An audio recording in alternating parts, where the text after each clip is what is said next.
मनुष्य जब खुश होता है तो सबसे पहला क्या छोड़ देता है?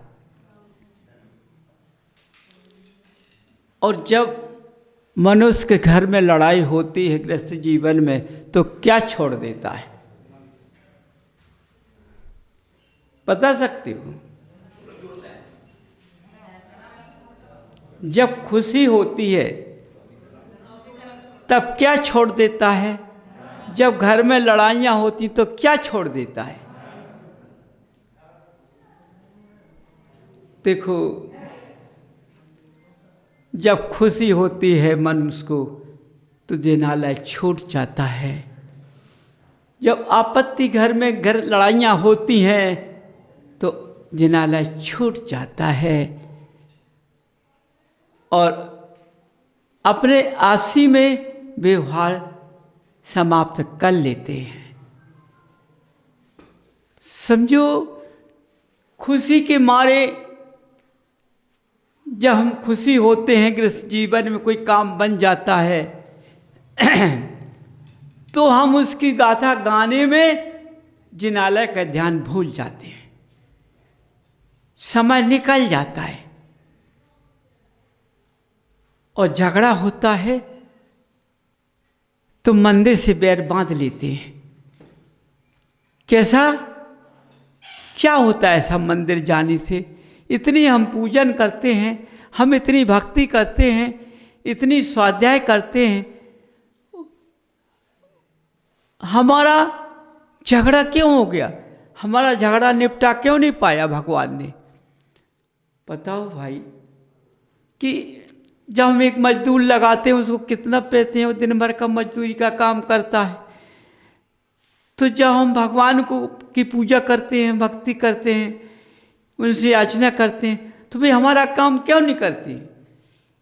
तुम्हारी सत्यता है, क्योंकि हमने जो पूजन की है और तुम्हारी मानता की है इसलिए कि तुम मेरा काम करो। देखो, अलग बुद्धि की बात है। भगवान कभी किसी से कहने नहीं जाते हैं कि तुम मेरी पूजा करो। भगवान कभी किसी से नहीं कहते कि तुम मेरी भक्ति करो। भगवान कभी किसी से नहीं कहते कि मैं आराधना करो मेरी। वे तो अपने ध्यान में लीन मस्त में बैठे हुए हैं।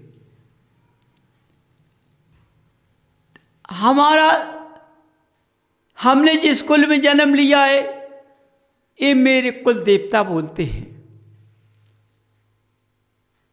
और जितने भी देव हैं ये देवों के देव कहलाते हैं।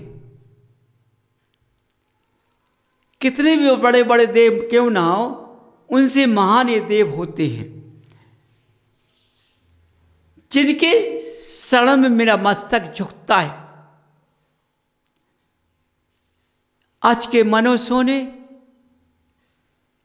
इनको देवता नहीं माना है, भगवान नहीं माना है। ज्ञानी पुरुष क्या कहता है?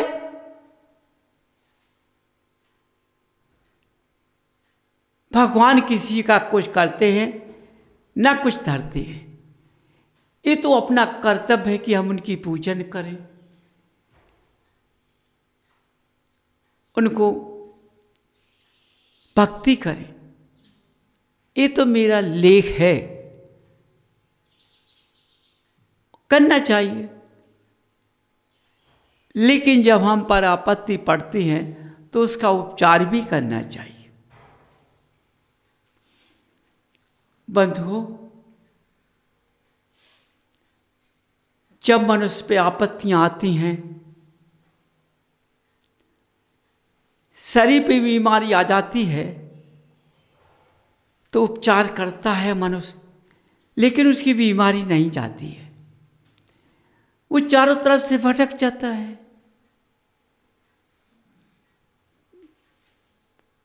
क्यों भटक जाता है?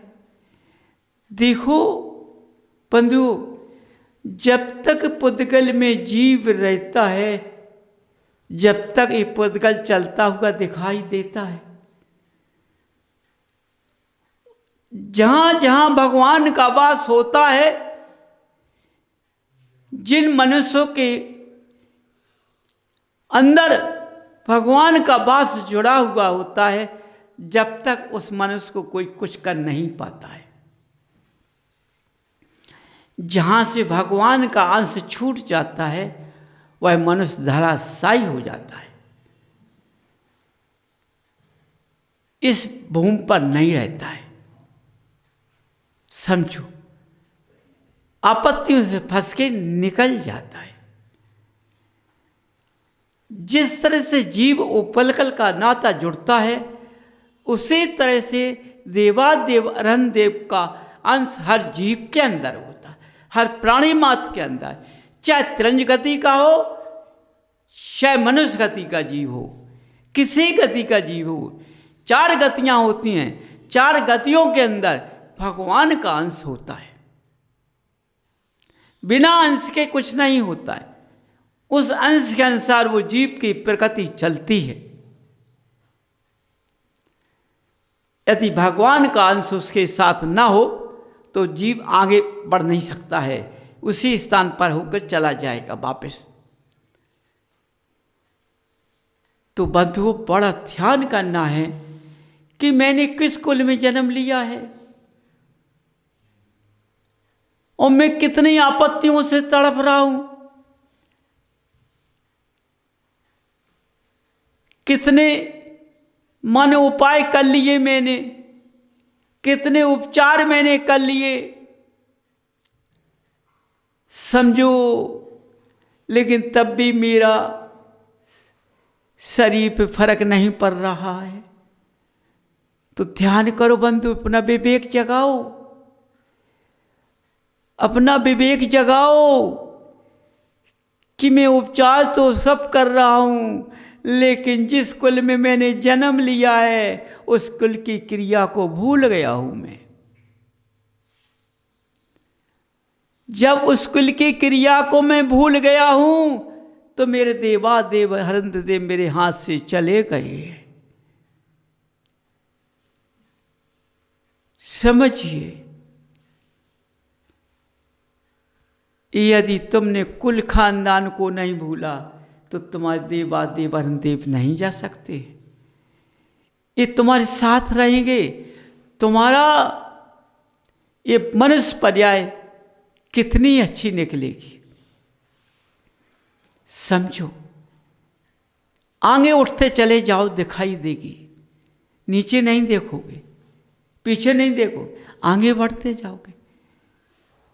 और भगवान का अंश तुमसे दूर हो गया तो तुम धराशायी हो जाओगे। इसलिए तुमने जिस कुल में जन्म लिया है उस कुल को देखकर चलना है। ये हमारे गृहस्थ जीवन में कितने साथी मिले हुए हैं, इन साथियों से हमें बैर नहीं बसाना है। समझो, हमें बैर नहीं बसाना है, हमें अपने अंदर से इनका त्याग नहीं करना है। त्याग किसका करना है? बुरी चीजों का, जो हमारे मनवश पर्याय में बुरी चीज होती है, समझो, उसका त्याग करना है। जैसे मनुष्य अपवित्र है, क्यों? शरीर के अंदर मल मूत्र है, अपवित्र है, ऊपर से शुद्धता सा लगता है, पवित्र लगता है, लेकिन अंदर से तो अपवित्र है।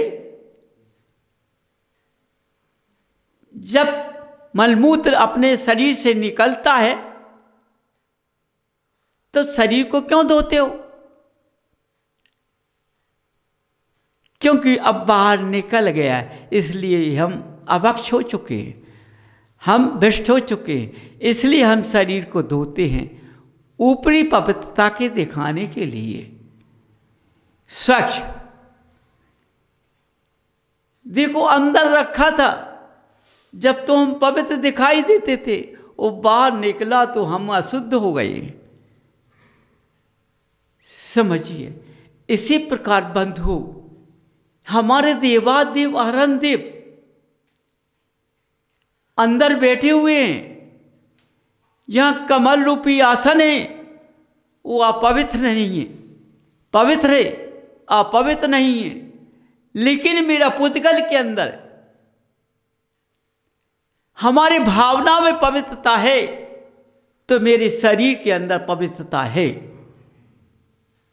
यदि मेरी भावना के अंदर पवित्रता नहीं है, तो मेरे शरीर के अंदर पवित्रता नहीं है, अपवित्र है। आप पूजन करते हो तो बोलते हो आप पवित्र पवित्र हो, तो देखो अंदर से तो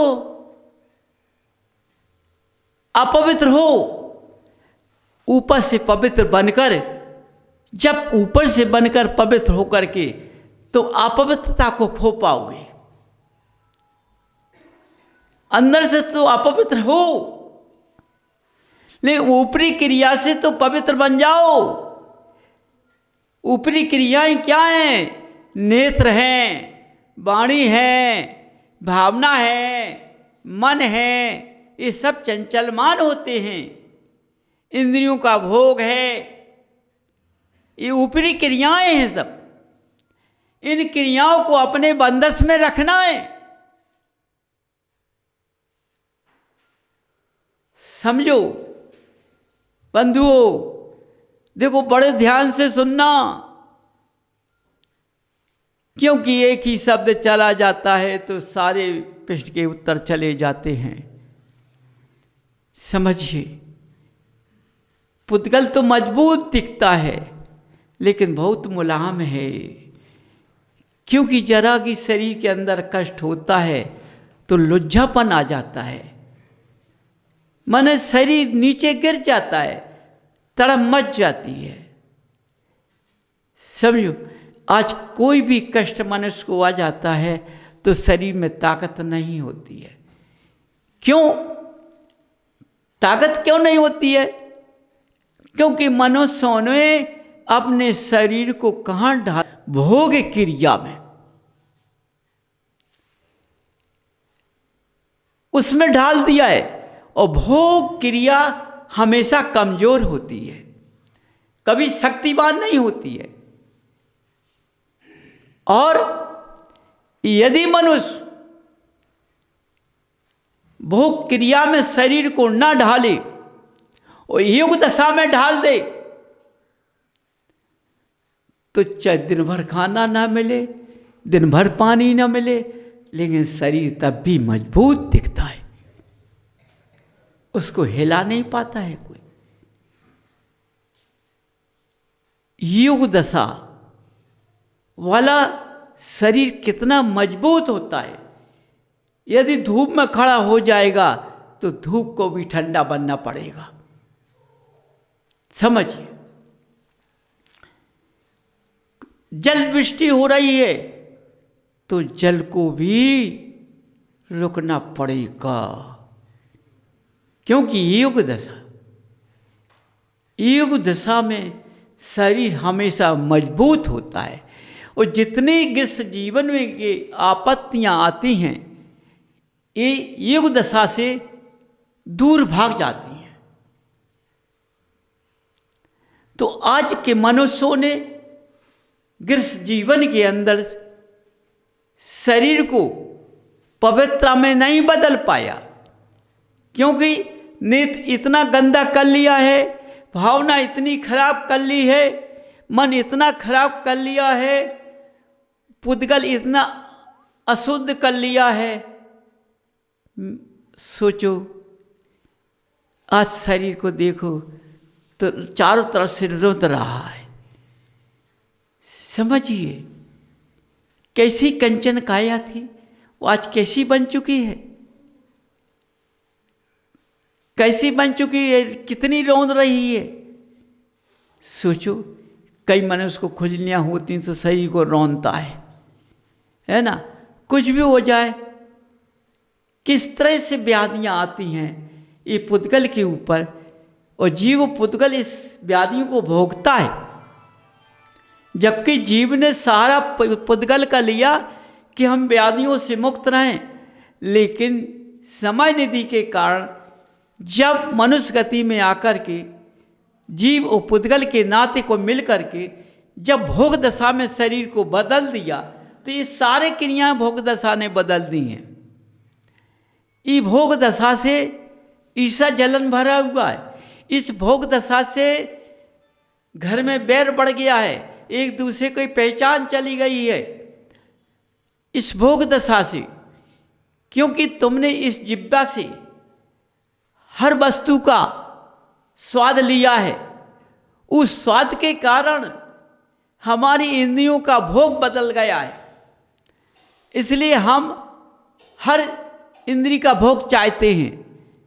हम रचना का भी चाहते हैं, समझो, कर्ण का भी चाहते हैं। तो इनमें जो भेद छिपे हुए हैं ये मानी होते हैं सब, समझो। और मन कहाँ बैठा होता है? भोग दशा में। जो कुछ मिलेगा तुम्हारा ये गृहस्थ जीवन का मनुष्य पर्याय में सारा भोग दशा का लेख चल रहा है। भोग दशा से विवेक चला गया है, समझो। गृहस्थ जीवन में समझ लेना ध्यान से, गृहस्थ जीवन में